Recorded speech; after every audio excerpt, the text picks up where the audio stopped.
Coach. Okay.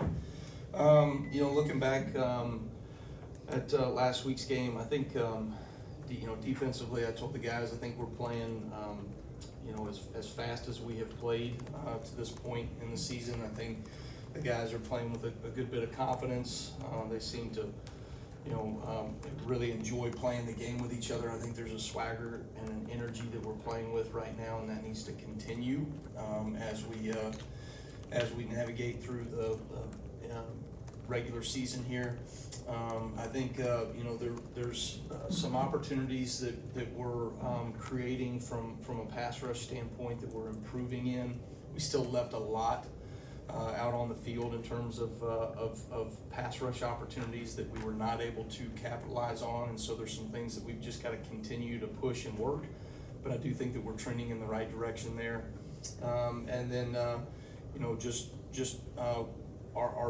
the way that we're playing in the red zone right now has given us a chance, to get off the field, and then certainly our ability to create some takeaways. And I think, all those reps that we have worked in the off season and throughout the season in our takeaway circuit. I mean, you had a couple plays in the game the other night that, really, they're textbook teach tape plays. So that was really encouraging to see in terms of ripping the ball out, punching the ball out.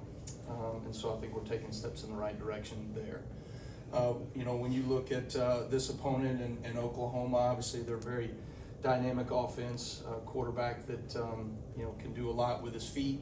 He's got really good arm talent, kind of puts the ball all over the yard. He's got a lot of different arm angles in the way that he gets the ball out in the RPO game and the quick game, and being able to scramble and create and extend plays. You look at some of their off-schedule plays or some of their most explosive plays, and so that's something that we got to do a great job of, having 11 bodies that are swarming to the ball, play in and play out. I really like their running back room. I think they do a really good job. Physical, big. When they get out in space, they've been able to hit you for explosive plays. And then, there's a couple guys in the receiving core that are pretty dynamic with the ball in their hands as well. So it'll be a great challenge for us, like it is every week in the SEC, and looking forward to the week of work ahead. Thank you, Coach. Let's start with Charlie here on the right. Yeah, Coach, just with your inside linebacker play of late, how do you see that going? It kind of seems like all three of those seniors are playing at a high level. Yeah, I think those guys are doing a good job. They're, you look at Deontay, he's just coming back from where he was a year ago, and he's just gotten better and better coming off of that injury from last season. I think he's playing some of his best football right now, which is really encouraging. He's playing fast, he's playing aggressive, and then, just the leadership that he brings to the table, and the peace of mind I think that the rest of the team has when he's out there on the field from a communication standpoint of getting everybody on the same page. A large part of good defense right now is not losing games by errors and mistakes and MAs, and you see that really across the country right now when you look at defensive play. And I think right now, one of the things that we're doing at a fairly high level is just executing to consistency, and he's a big piece to that as well. But I thought Nikai Hill-Green probably played his best game of the season so far. Those guys are trending in the right direction, and certainly that's what you want. Good teams get better, good defenses get better, and we've just challenged our guys to take little steps in terms of improving their game as we're going along. I think that group is doing that. Go to Nick on the right. Yeah, I feel like playmakers is a word that gets thrown around a lot, but this, especially the offense at times, but defensively it seems like you have some playmakers. I know that you harp on taking the ball away, but is being a playmaker something that defenders can be taught, or is that something that they just innately have? Yeah, that's a great question. I think, typically when you make plays on the ball, there's a confidence that you have in doing your job at a high level. And so you know what to do. You play with anticipation. I've told you guys this before. Defense is inherently reactionary, right? Offense comes out in a play, we react to it. But if you start to understand what we're doing at a high level, and you recognize what the offense is getting ready to do, right, then all of a sudden you can play with anticipation, and anticipation creates production. And so I think we've got guys that are playing with more anticipation as we go throughout the season. They're seeing more football. A lot of times you see that, the things that show up on tape, that you've put out on tape, you're gonna see those things again. Teams have a style of how, you know, they maybe wanna try to game plan and attack us, and our kids, I think, are very aware of the weak points and weaknesses of a certain coverage or a certain pressure or whatever it may be. And so they're ready for those things, and playing at a high level. And then, you know, some of it is just great instincts and in the moment, right? Can you think to, you know, punch the ball out, right? Or you know, create a strip in the moment. And I think you got guys like, you know, Bray Hubbard and Nikai and Deontay Lawson, you know, to name a few that are doing those things. Let's go to the front row on the left to Colin. Looks like the tandem of Tim Keenan, James Smith, and then London Simmons, Edric Hill, like pretty equal in terms of snap counts. Is that due to keeping guys fresh, rolling guys in and out, or is it, what goes into that? And do you see kind of a continuation of production between those two groups, or how would you assess it?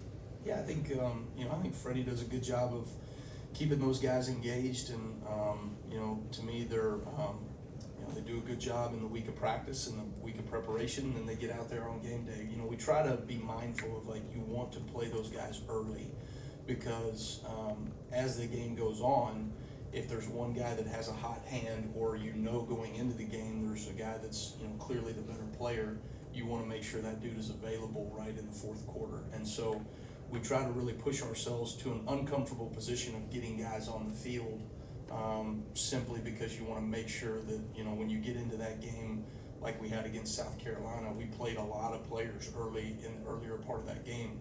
And I think at the end, you saw some of our best players step up and make plays in big moments, like Tim Keenan and Deontay Lawson. At the beginning of the season, I don't think either one of those two players would have been in position to do that, you know, just from a rep-based standpoint. And so we try to be mindful of that as we navigate through a game. Let's go back row in the middle to Alex. Your guys' numbers may differ from PFF, but they only tracked one missed tackle in the game. I'm really curious, given what we saw earlier in the season, how you guys got to that point where you're able to put together a game like that. Yeah, you know, I think teams that, you know, good defenses trend in the right direction from a tackling efficient, you know, standpoint. I mean, as the season goes on, if you're not efficient in tackling, you know, it's going to show up. And so I think we're getting better and better at that. I think structurally, the way that we play kind of a more of a vision style defense, right? There's a lot more vice tackles. There's not a lot of yards after catch or yards after contact, and so that structurally kind of helps us a little bit as well. But I thought our players, you know, go back to the point I made at the beginning, that was probably the fastest that I have seen us play as a defense to this point in the season. And one of our keys to victory going in, because they were so dynamic in their receiving core and their athletes, was that we really had to swarm the ball. And I think our players, you know, they played hard and they played fast. And when you do that, two things tend to be the case. You're going to do a good job at tackling, right, and limiting yards after contact. And then you're also going to create takeaways. Effort always creates takeaways. So. Let's go to Joe, left middle. Coach, last time you faced off against Ben Arbuckle was the New Orleans Bowl. What do you remember about that matchup with South Alabama, and what have you seen? And what do you see in the Oklahoma offense right now? What are you doing with the Oklahoma offense right now? Yeah, we got our ass kicked, is what happened. Yeah, so I appreciate you bringing that up. I needed a little edge this morning, so it's good. No, they you know, I feel like we have faced this offense and this system, you know, a number of times over the years, and I think they do a great job just schematically. They attack you vertically downfield. They're aggressive. They got great RPO answers into their run game schemes, and they always have, you know, little one-off runs that you got to defend. They do a good job of changing those things up. I think, you know, Ben did a great job in that game and has done a good job, you know, in his first year there at Oklahoma, and so it'll be a good challenge for us. I mean, you know, this is the SEC. You face really good offensive minds every single week, and you have a body of work that you've put on tape that you have to answer for. Some of those things are good things that we put on film. Some of those things are not, and if they're not, they're probably going to show up in the game plan, right? And so those are things that we really try to be mindful of ourselves in terms of, you know, how we can fix those things. But certainly, you know, they'll present a number of schematic challenges for us this week. Let's jump to Chase on the far left. I I want to ask you a little bit more about Nikai Hill-Green. When he came from Colorado, his reputation was a little bit more of like a downhill gap plugger, but over the last month or so, it seems like he's making more plays in space outside the tackle box. Can you just speak to that part of his game? Yeah, I think he's, again, he's playing some of his best football right now. Nikai is, the players, they call him Unk. I think he's the oldest guy in our defense. He's 24 years old, and he's just so solid and so steady, and he knows, he knows where his eye progression is supposed to be. He knows where he's supposed to be from a landmark standpoint, alignments, pre-snap. He does all the things right before he has to make the play, so that he gives himself the best opportunity to make the play. He'll tell you, he's not the fastest guy out there, he's not the most athletic guy out there, but he's athletic enough, and his elite trait is his ability to diagnose before he has to go make the play, and he's doing that at an elite level right now. Let's jump to Matt on the right side here. Yeah, Oklahoma has scored on every red zone possession they've had this year. What do they do well down there, and what's kind of the key to stopping them? Well, they have, they do a really good job with their 1+ quarterback run. Usually when you look at an offense that can run the ball from the quarterback position, they're going to be more effective in the red zone, because oftentimes, because you can't stretch people vertically anymore in the passing game, right, you need that extra piece in the run game. I think they do a really good job of mixing that up.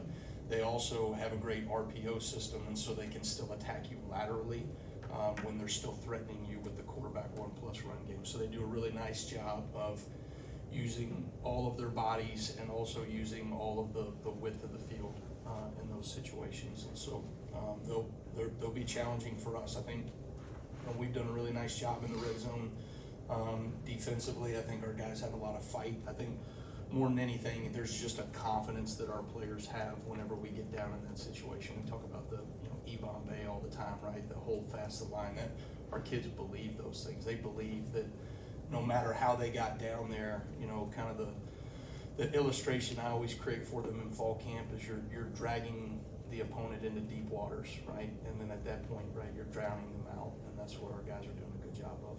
All right, we'll finish up with Johnny standing up on the back left.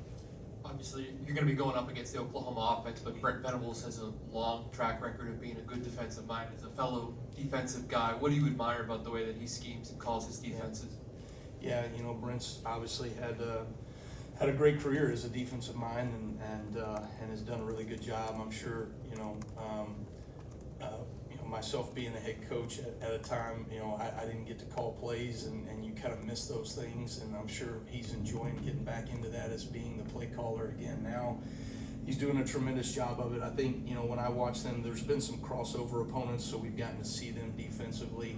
They do such a great job of mixing their front. They do a good job of putting some of their playmakers in position to be most effective and most productive, especially from a pass rush standpoint.